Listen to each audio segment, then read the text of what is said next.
Hoy vamos a hablar sobre el aparato urinario y en particular sobre la barrera de ultrafiltrado glomerular. Primero vamos a hacer un breve repaso sobre la estructura de la nefrona, que es la unidad estructural y funcional del riñón, y las principales funciones del mismo. En este esquema vemos a la arteriola aferente, que se capilariza formando el glomérulo renal, y a la arteriola eferente.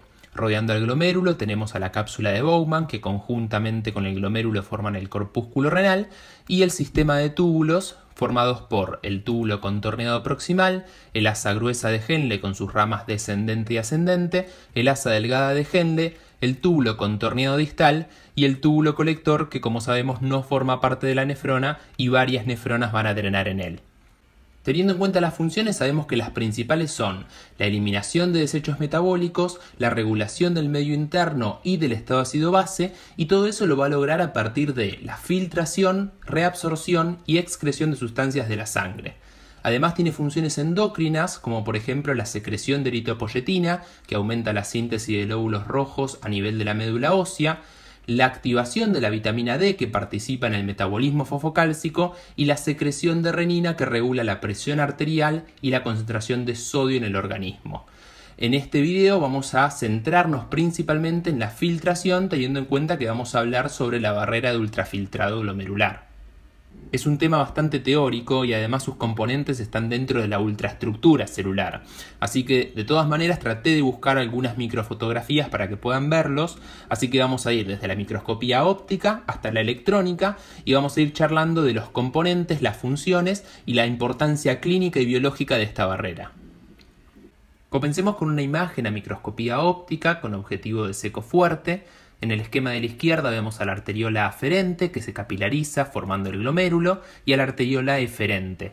Vemos también a la hoja parietal de la cápsula de Bowman, que es ese epitelio plano simple, y a la hoja visceral de la cápsula de Bowman, formada por los podocitos, que son difíciles de distinguir en la microscopía de la derecha. A su vez también vemos el espacio urinífero, que es ese espacio que queda limitado entre las dos hojas de la cápsula, y vemos cómo se continúa a nivel del polo urinario con el túbulo contorneado proximal con su epitelio cúbico simple con ribete en cepillo que le da ese aspecto de luz sucia. Como saben, en el glomérulo, que es ese ovillo de capilares enrollados sobre sí mismos, se produce la filtración de sustancias de la sangre.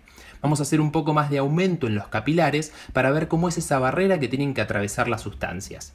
En esta imagen de microscopía electrónica de barrido, en el esquema de la izquierda, vemos al capilar, que es de tipo fenestrado, con las células endoteliales, con poros en su citoplasma, por debajo a la membrana basal, que es de tipo continua, y envolviendo a todo esto tenemos a una célula que dijimos que era parte de la hoja visceral de la cápsula de Bowman, el podocito.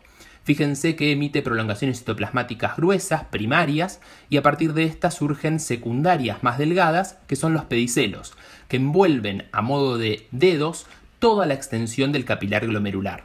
Por lo tanto, desde la luz endotelial hacia el espacio urinífero, la barrera quedaría formada por el endotelio del capilar fenestrado, la membrana basal y el pedicelo del podocito. Ahora, imagínense que hacemos un corte transversal de los capilares y lo vemos con un microscopio electrónico de transmisión. Vemos la luz de los capilares, revestidas por células endoteliales fenestradas, por debajo la membrana basal y por fuera tenemos a los pedicelos de los podocitos, quedando así constituida la barrera de ultrafiltrado glomerular. Ahora, en la imagen de la izquierda, fíjense que hay una célula en la región central que está ocupando el espacio que queda entre los capilares. Es la célula mesangial intraglomerular.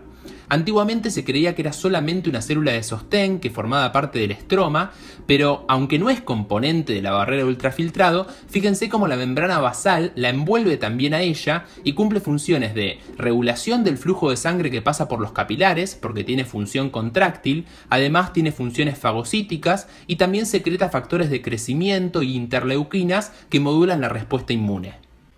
Por último, vamos a hacer incluso mayor aumento, esta vez solo de la barrera con un microscopio electrónico de transmisión, y vemos la célula endotelial de tipo fenestrada, por debajo la membrana basal, que fíjense en la foto de la derecha tiene 3 zonas de diferente densidad, una más próxima al endotelio que es más clara, una intermedia más intensa y una más alejada que es más clara nuevamente, que la llamaremos lámina rara interna, lámina densa y lámina rara externa.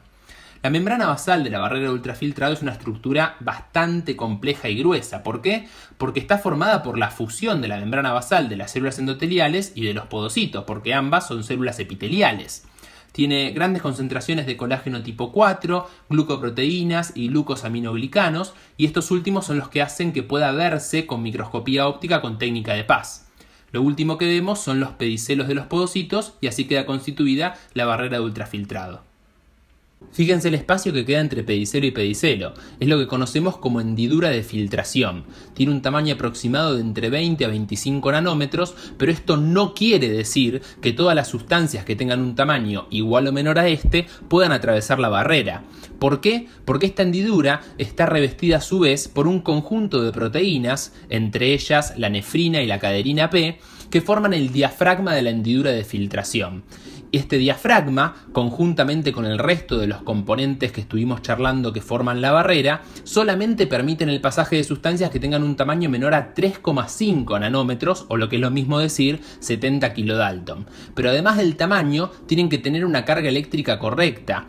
Habíamos hablado que la membrana basal de la barrera tiene glucosaminoglicanos que están sulfatados y que tienen mucha cantidad de cargas negativas. Esto va a impedir, por ejemplo, el pasaje de proteínas.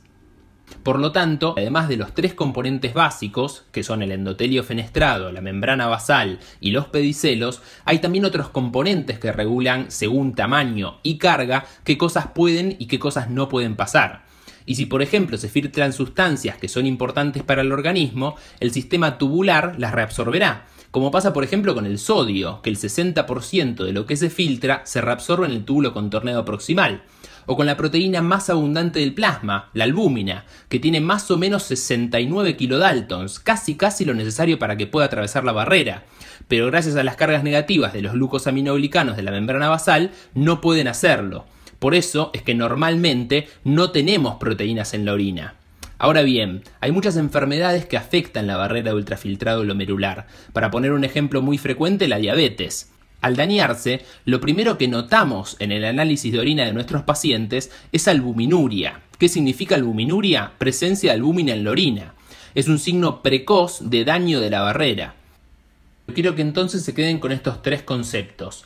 ¿Cuáles son los tres componentes básicos de la barrera de ultrafiltrado? El endotelio fenestrado, la membrana basal y los pedicelos de los podocitos.